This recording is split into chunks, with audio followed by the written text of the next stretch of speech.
I've got your energy story for the first week of February 2026. And this week, let's explore the complexity associated with keeping the lights on in a specific power grid, in this case, New England. We'll also discuss how capacity and energy interact. To illustrate these two concepts in the grid, let's look at how New England has been faring during this recent cold snap. The region's a bit of an outlier because of its proverbial end of the pipeline location, meaning it sits at the end of two gas pipelines. Most days, those two pipelines would be sufficient to allow for heating of homes and businesses, as well as sufficient power generation. But the period from late January to early February hasn't been most days, and this coming week won't be either. So let's look at those energy and capacity issues. For some of you, this is old hat, and I'm sorry. But to refresh, capacity is the instantaneous amount of electricity produced or consumed, generally measured in kilowatts or megawatts. If electricity were water, capacity would be the size of the hose, perhaps described in capacity terms as gallons per minute. Energy would be a function of that capacity times duration. So 1 kilowatt for an hour is 1 kilowatt hour, just like a 1 gallon per minute hose, if you ran it for a minute, would get you a gallon of water. But water can be stored, and power, for the most part, cannot, as it's produced and consumed instantaneously.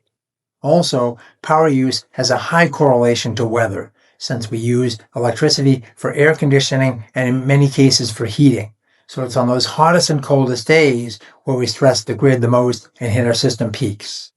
As an aside, if our built space were better insulated, there would be a lower correlation between temps and power consumption.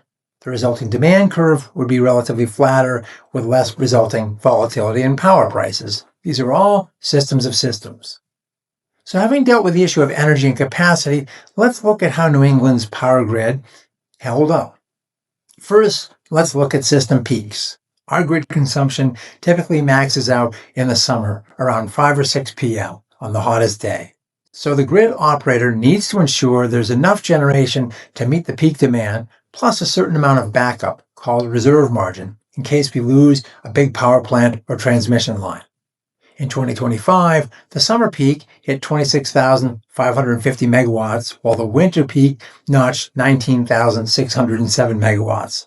Until recently, ISO New England only paid attention to the summer peaks because that's when the system maxed out. But recently, it wisely began to shift its attention to the winter as well. There are two good reasons for that. First, new loads, especially electric vehicles and heat pumps, have much higher demand in the winter, so that the region may eventually become a winter peaking utility.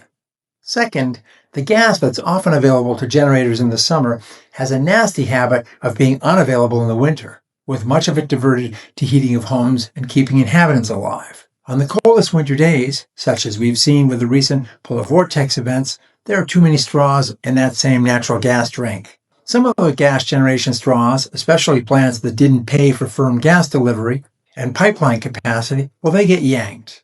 So the gas gen that was there in the summer doesn't always show up to the winter party. Fortunately, from a reliability perspective, but not from an air quality or climate one, the region is able to resort to dual fuel turbines that can burn fuel oil or kerosene and even jet fuel.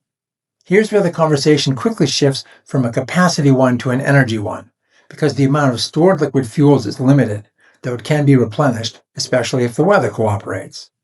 During the frigid cold snap in 2017-2018, New England started the winter season with 5 million barrels of oil.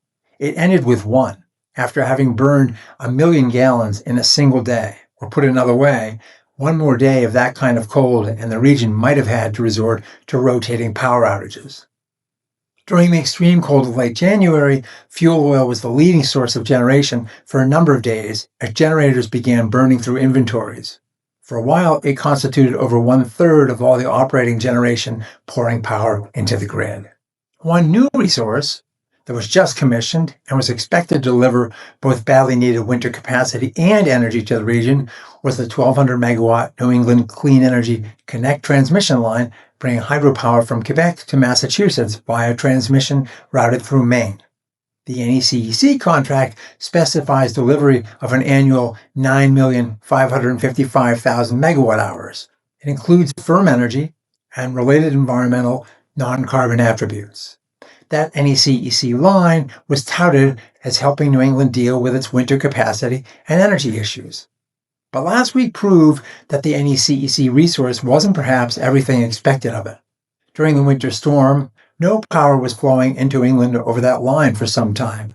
In fact, there was energy moving the other way, from New England into Quebec over a second line, helping the Quebecois to weather the even colder temperatures further north. Politico's E&E News was on the story early and reported that on the frigid Sunday before the storm hit New England, power flowed for only a single hour, with the line operating during that hour at about half its capacity.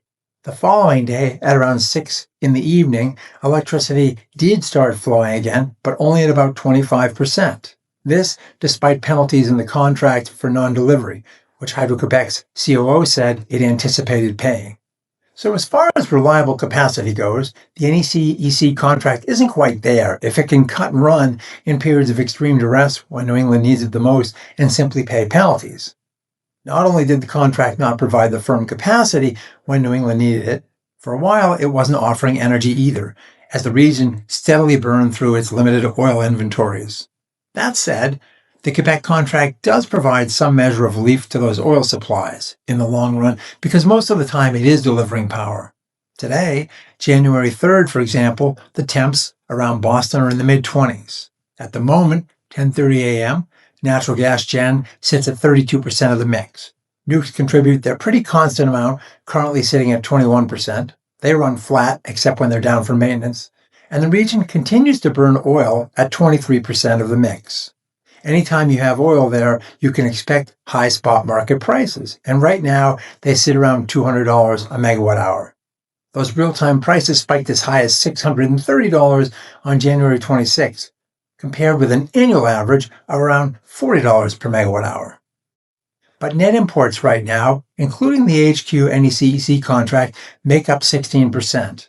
And those electrons from Quebec represent expensive oil inventories we're not burning and not having to replenish. Renewables, including offshore wind, and vineyard wind has been performing quite well during the cold snap, at least the part of it that was up and running before the Trump administration put a temporary halt to construction. That's also helping keeping that bucket from being emptied. Finally, so too does rooftop solar. Note the system demand curve from ISO New England that resembles a Bactrian camel.